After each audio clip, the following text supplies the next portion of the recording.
Kiko, how many books did you read in the month of October?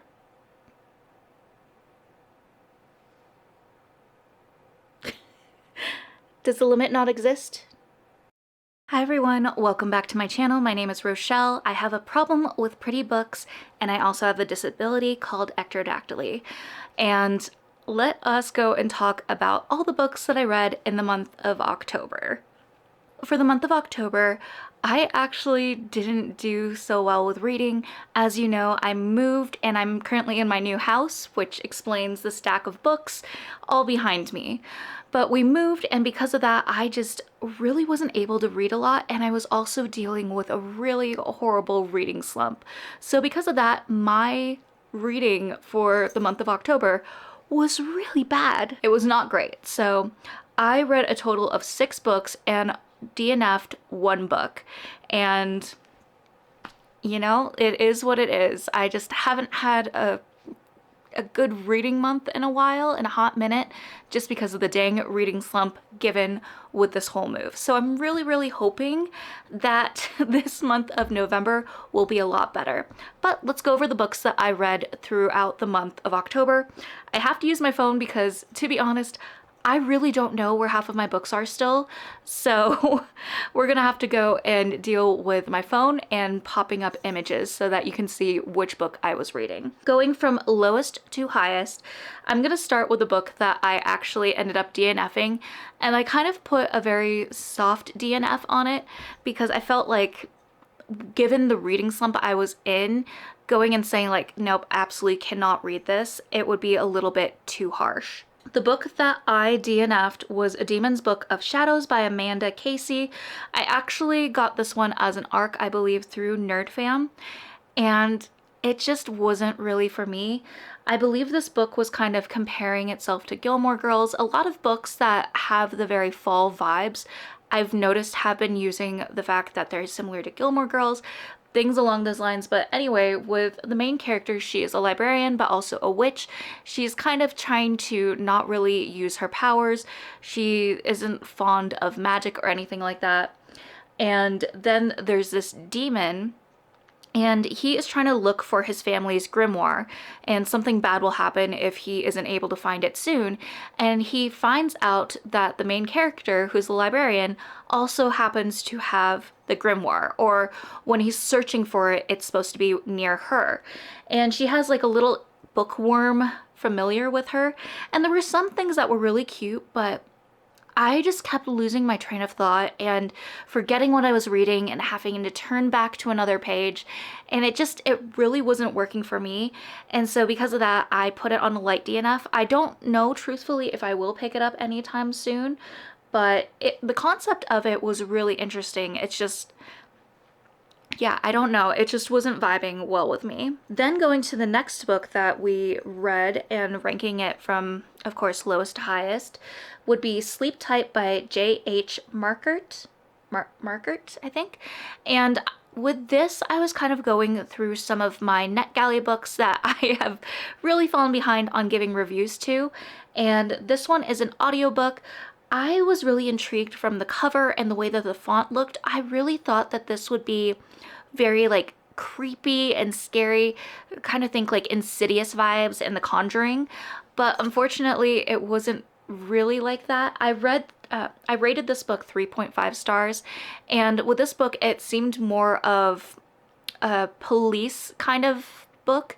So basically there's this person called, I want to say like Dr. Death or something, and he's sentenced to obviously be put down at the beginning. And the main character, she is a detective, and her father was a detective, and I guess they both had involvement in this case, and so they're trying to go and comfort each other while they know that this event is happening.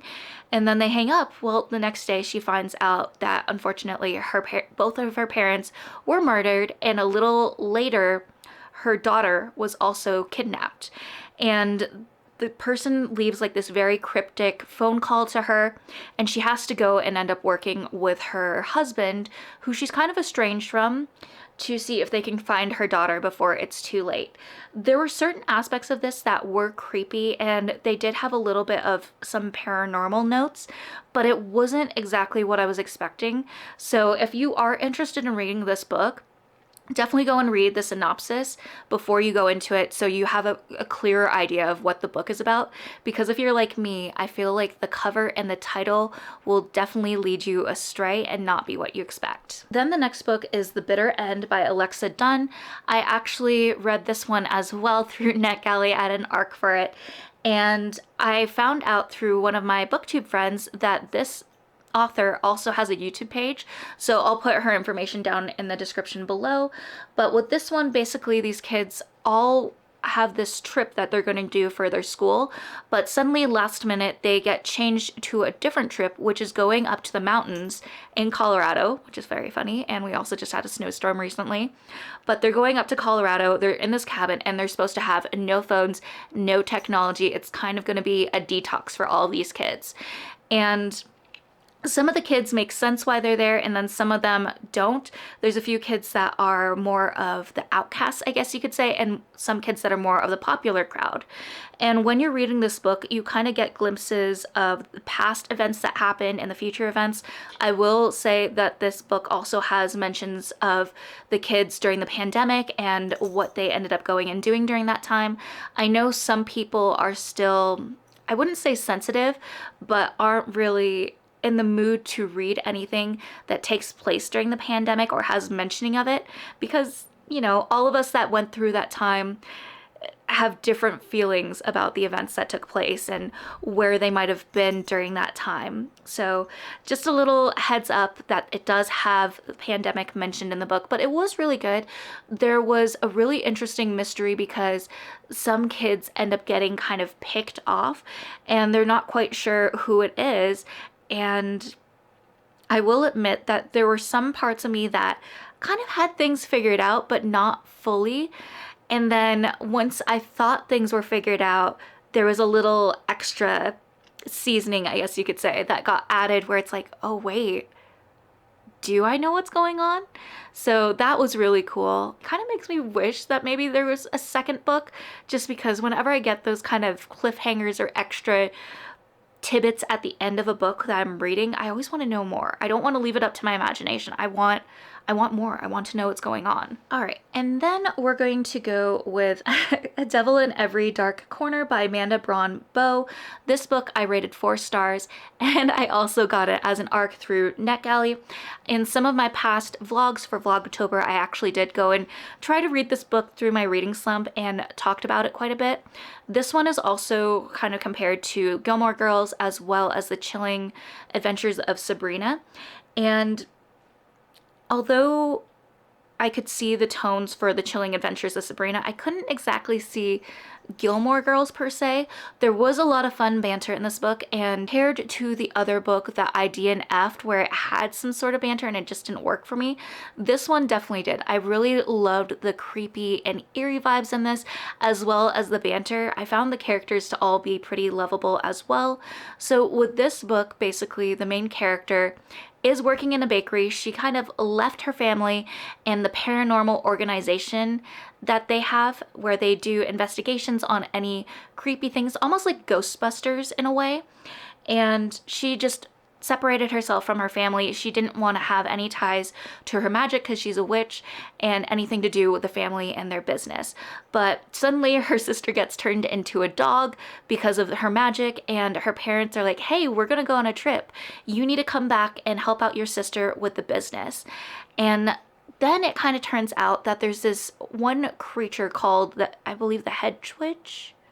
I might be getting mixed up with different things, but this character is basically the equivalent of the boogeyman in this book. And the main character is like, no, this can't exist, but they're kind of learning that this has a connection with them, and anyone that's associated with them that they care about is suddenly getting hurt. So it was really, really good. There were, like I said, a lot of really great banter moments, but also a lot of very creepy moments as well. And a really interesting piece that I kind of enjoyed was that the witches, whenever they cast magic, depending on how strong it was, they'd get a rash or they'd get a really bad stomach ache or something would happen. Depending on like what TV shows or what books you might have read, you might have heard like magic always comes with a price. And I feel that that definitely was significant in this book as well. And I just thought it was a really interesting spin that you don't always hear when it comes to witches and using their magic. The next book would be The Carrow Haunt by Darcy Coates. This one I rated 4 stars as well. And we all know me. We know how much I've been loving Darcy Coates. Her writing is just so easy to get through. It's just very quick. It latches onto you. And I feel like personally Darcy Coates can get me out of a reading slump whenever I get into one, which hopefully I don't have any more just because the year is almost over. But yeah, Darcy Coates wrote The Carrow Haunt, and I believe I heard about this one through one of my BookTube friends' channels.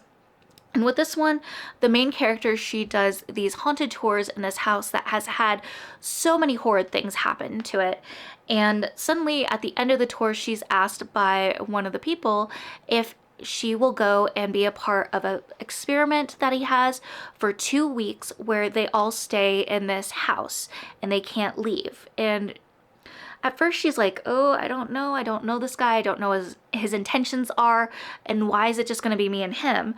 But then he explains like, no, there's gonna be other people, there's gonna be someone recording, someone that is more in tune with doing, I can't think of the name of it, but where you go and interact with ghosts and stuff like that and contacting the dead, and then a few other people that want to go and join. And once she hears about that, she's like, okay, but you have to get the owner's permission, and I also do not want any money from you.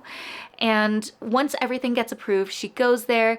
The guy is basically all prepared. He's like, I got clean bed sheets, I got food, I have an emergency radio, I have all these things so that we'll be comfortable, we'll be safe, and prepared for any situation.